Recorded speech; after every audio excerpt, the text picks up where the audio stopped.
नमस्कार, मैं हूं शशि। आइए झारखंड की टॉप 25 प्रमुख खबर जानते हैं। झारखंड की 51 लाख महिलाओं को बिना गारंटी 20,000 का लोन। झारखंड सरकार ने राज्य की 51 लाख महिलाओं के लिए बड़ा अवसर पैदा करने का फैसला लिया है। सरकार ने तय किया है कि मैया सम्मान योजना के सभी लाभों को 20,000 रुपये का लोन ले सकती है और अपना खुद का व्यवसाय शुरू कर सकती है। लोन लेने के लिए उन्हें किसी तरह की गारंटी देने की ज़रूरत नहीं है। लोन की गारंटी सरकार देगी। 20,000 रुपये कर्ज की वसूली मैया सम्मान योजना के तहत हर माह मिलने वाली राशि से ही की जाएगी। जानकारी के मुताबिक शनिवार को हुए वित्त विभाग और राज्य स्तरीय बैंकर्स समिति के बीच हुई बैठक में सरकार के इस प्रस्ताव पर सैद्धांतिक सहमति बनी है। बैठक में मौजूद बैंकों ने भी इस योजना पर सहमति जताई और कहा है कि इससे ग्रामीण अर्थव्यवस्था को मजबूती मिलेगी। इस योजना के तहत एक परिवार में जितनी भी महिलाएं मैया सम्मान योजना के लाभ उठाएं सभी को अलग अलग ऋण मिल सकेगा। बैठक के बाद बताया गया है कि लोन देने के लिए एसओपी जारी किया जाएगा, जिसके बाद महिलाएं लोन ले सकेंगी।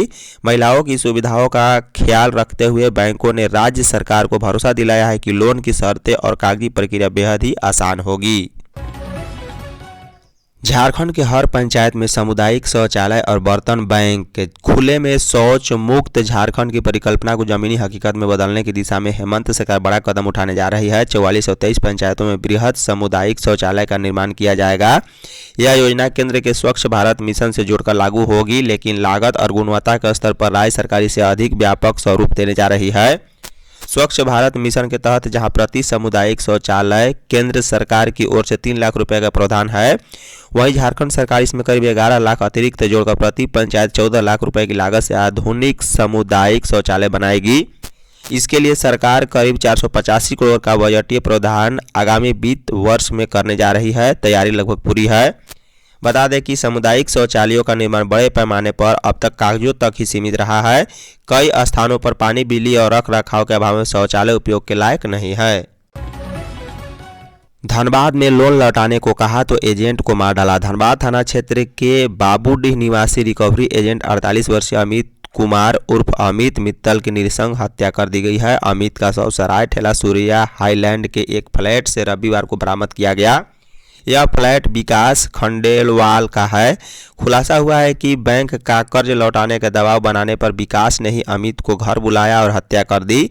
पुलिस ने विकास को गिरफ्तार कर लिया है। जांच में यह बात सामने आई है कि आरोपी ने अमित पर कैंची से अंधाधुंध वार कर मौत के घाट उतार दिया।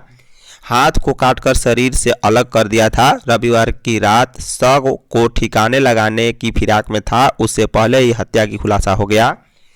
अमित शनिवार को सुबह 10 बजे अपने बाबूडीह पाल नगर अमर नैना अपार्टमेंट स्थित फ्लैट से बाइक से निकले थे।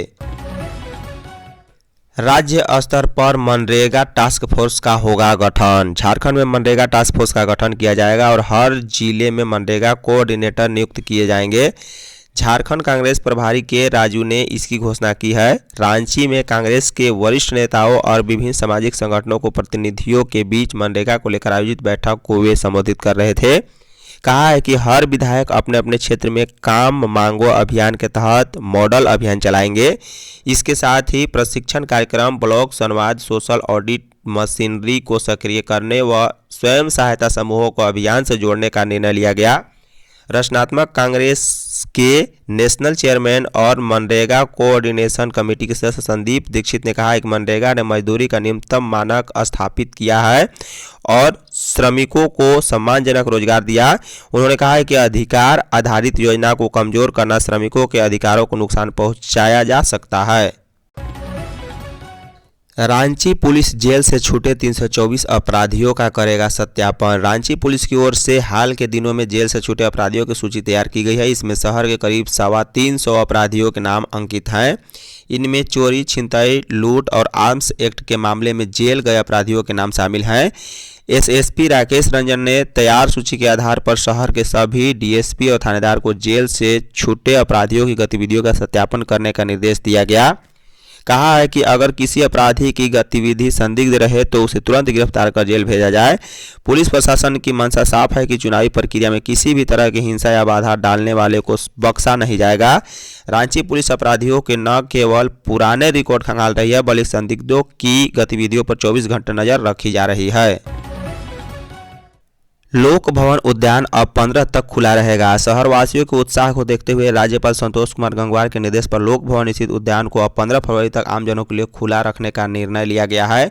पूर्व में इसे केवल 8 फरवरी तक खुला रखने का आदेश था, किंतु फूलों की राजशाही और प्राकृतिक सुंदरता के प्रति लोगों की बढ़ती रुचि को देखते हुए इसकी समय सीमा बढ़ा दी गई। उद्यान भ्रमण का समय पूर्व की तरह ही 10 से लेकर 3 बजे तक निर्धारित है। दर्शक गेट संख्या 2 से सुरक्षा जांच के बाद दोपहर 1 बजे तक ही प्रवेश कर सकेंगे। बता दें, रविवार को उद्यान की लोकप्रियता का नया रिकॉर्ड बना है, जहां एक ही दिन में लगभग 2,66,000 लोगों ने भ्रमण किया है। रामगढ़ में 101 जोड़े का 7 फेरों से बंधा जन्मों का बंधन। रामगढ़ की धरती एक ऐतिहासिक पल का गवाह बना है, जहां 101 जोड़े 7 फेरे लेकर 7 जन्मों के बंधन में बंध गए। सिंधु कान्हू मैदान में अभूतपूर्व संसद सामूहिक विवाह उत्सव का यह दृश्य लोगों के जेहन में सदैव यादगार रहेगा, खासकर उन 101 जोड़ों को जिन्होंने और उनके परिजनों ने कभी कल्पना तक नहीं की होगी कि उनके दूल्हे इस कदर सजी धजी कार में बैंड बाजा बारात के साथ रंग बिरंगी आतिशबाजियों के बीच झूमते गाते और नाचते उनके साथ फेरे लेंगे। राज्यपाल संतोष गंगवार समेत कई गणमान्य हस्तियां उनकी शादी के गवाह बने और सभी नव दंपति को आशीर्वाद दिया। प्रसिद्ध गायक, अभिनेता और सांसद मनोज तिवारी मृदुल एवं झारखंड के प्रसिद्ध लोक गायक सजनी मोर फेम दीपक तिर्की मंच से अपने सुरों से समा बांधा। बता दें कि प्रसिद्ध म्यूजिकल फेरे स्पेशल राघव पंडित और उनकी टीम ने शादी की रस्म अदायगी की है। हजारीबाग सांसद मनीष जायसवाल इन 101 गरीब की बेटियों के लिए मसीहा बन गए हैं। झारखंड मौसम 10 फरवरी से छाएंगे बादल। राजधानी रांची सहित झारखंड के विभिन्न जिलों में 10 फरवरी से आंशिक बादल छाने की संभावना। इसके प्रभाव से राज्य में अधिकतम और न्यूनतम तापमान में 2 से 3 डिग्री सेल्सियस तक बढ़ोतरी हो सकती है। यह जानकारी मौसम विभाग ने रविवार को दी है। मौसम विभाग के अनुसार फिलहाल राज्य भर में पछुआ हवाएं चल रही है, जिसके कारण तापमान में उतार चढ़ाव देखने को मिल रहा है। सोमवार से हिमालयी क्षेत्र में पश्चिमी विक्षोभ के सक्रिय होने की संभावना है, जिसका असर आने वाले दिनों में झारखंड मौसम पर पड़ सकता है। रविवार को रांची और आसपास के इलाकों में दिन भर मौसम साफ रहा। ठंडी हवाएं मध्यम गति से चलती रही, जिससे लोगों को ठंड का एहसास हुआ। हालांकि धूप में हल्की गर्मी भी महसूस की गई है। गुमला में 3 नशे के सौदागर गिरफ्तार। गुमला थाना की पुलिस ने रविवार की सुबह गुप्त सूचना के आधार पर नशे के 3 कारोबारियों को गिरफ्तार किया है। गिरफ्तार आरोपियों में इम्तियाज अंसारी 25 वर्षीय, आरिफ राय 26 वर्षीय और शांतनु केवट 21 वर्षीय शामिल है, जबकि एक आरोपी गुफरान अंसारी मौके से भाग गया। गिरफ्तार युवकों के पास से नशीले पदार्थ बरामद हुए हैं। छापेमारी में पुलिस ने लाल रंग की अल्टो कार से नशीली दवाएं और सिरप बरामद किए। गुमला थाना प्रभारी महेंद्र करमाली ने प्रेस कॉन्फ्रेंस कर बताया है कि रविवार की सुबह करीब 4 बजे गुमला थाना अंतर्गत टोटो बीट में पदस्थापित पुअनी कुंदन कुमार सिंह को गुप्त सूचना मिली कि एक लाल रंग की अल्टो कार में सवार 3 से 4 युवक नशीली दवाओं की खरीद बिक्री के उद्देश्य से रांची गुमला मार्ग होते हुए कोटाम की ओर जा रहे हैं। जमशेदपुर में राष्ट्रपति का आगमन 26 फरवरी को। राष्ट्रपति द्रौपदी मुर्मू 26 फरवरी को श्री जगन्नाथ मंदिर और एक आध्यात्मिक केंद्र की जमशेदपुर में आधारशिला रखेंगी। इस मौके पर भूमि पूजन भी किया जाएगा। श्री जगन्नाथ आध्यात्मिक और सांस्कृतिक धर्मार्थ केंद्र न्यास के प्रबंध न्यासी एस.के. बेहरा ने शनिवार को इसकी जानकारी दी है। एस.के. बेहरा ने बताया है कि राष्ट्रपति मंदिर परिसर की आधारशिला रखेंगी। इससे न्यास की एक महत्वपूर्ण परियोजना की औपचारिक शुरुआत होगी। उन्होंने कहा है कि अंतिम मंदिर संरचना को पूरा होने में लगभग 4 वर्ष का समय लगेगा, लेकिन न्यास ने आध्यात्मिक केंद्र को प्राथमिकता दी है ताकि वह पहले कार्य करना शुरू कर सके। बता दें, प्रबंध न्यास ने बताया है कि जमशेदपुर का यह आध्यात्मिक केंद्र शोध विद्वानों और छात्रों के लिए एक महत्वपूर्ण मंच के रूप में विकसित किया जाएगा। गुमला से पीएलएफआई माओवादी समीर तिर्की गिरफ्तार। गुमला पुलिस ने गुप्त सूचना के आधार पर बीते शनिवार की देर रात्रि 1 साल से फरार चल रहे पीएलएफआई का माओवादी समीर तिर्की को गिरफ्तार किया है। बताते चले कि करीब 1 वर्ष तक पुलिस और सुरक्षा एजेंसियों को चकमा देकर फरार चल रहा पीएलएफआई का माओवादी समीर तिर्की आखिरकार गुमला पुलिस के हाथे चढ़ ही गया है। शनिवार देर रात गुमला जिले के उसके पैतृक गांव गुमला प्रखंड के वृंदा से उसे गिरफ्तार किया गया। इस कार्रवाई का नेतृत्व पुलिस इंस्पेक्टर सह थाना प्रभारी महेंद्र करमाली ने किया है। सूत्रों के अनुसार समीर तिर्की 28 फरवरी 2025 की रात चांदी होटल स्थित बिरसा मुंडा केंद्रीय कारागार से फरार हो गया था।